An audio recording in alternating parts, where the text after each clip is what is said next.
des organisations de la société civile, Ahmad Haroun Lari, Brahim Omar Yves, le 12 août 2022, nous, leaders des organisations de jeunes, défenseurs des droits humains et leaders d'opinion, condamnons fermement cet acte odieux,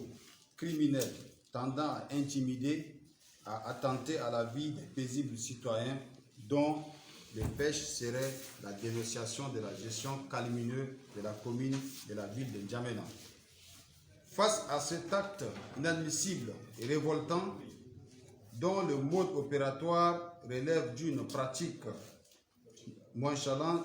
tendant à faire du Tchad la Colombie, où des gangs urbains se créent pour ôter des vies selon leur volonté,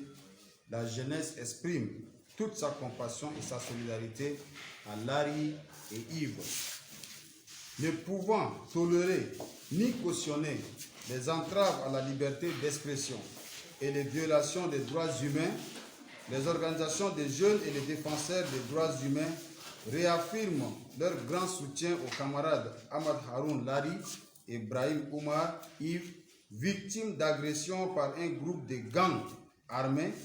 conscients du fait que la justice est la pierre angulaire de toute société moderne. Nous demandons aux autorités judiciaires compétentes, au premier rang le procureur de la République, près du tribunal de première instance de N'Djamena, d'appliquer la loi dans toute sa rigueur et faire justice aux camarades Lari et Brahim,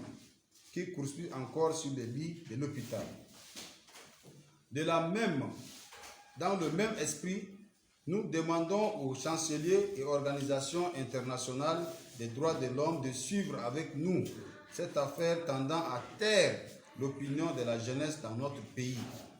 Cependant, l'acte commis au soir du 12 août 2022 nous permet donc d'identifier clairement les ennemis de la paix qui sont contre le dialogue national inclusif. Car comment comprendre et expliquer un crime organisé impliquant des agents de la commune se passe à la veille du dialogue? Les commanditaires ont certainement leur agenda caché. Nous précisons que si l'un de nos camarades tombait lors de cette opération, la jeunesse n'allait jamais participer au dialogue. De tout ce qui précède, nous, organisations de jeunes et défenseurs de liberté d'expression, demandons au président du Conseil militaire de transition, le général Mamad Idriss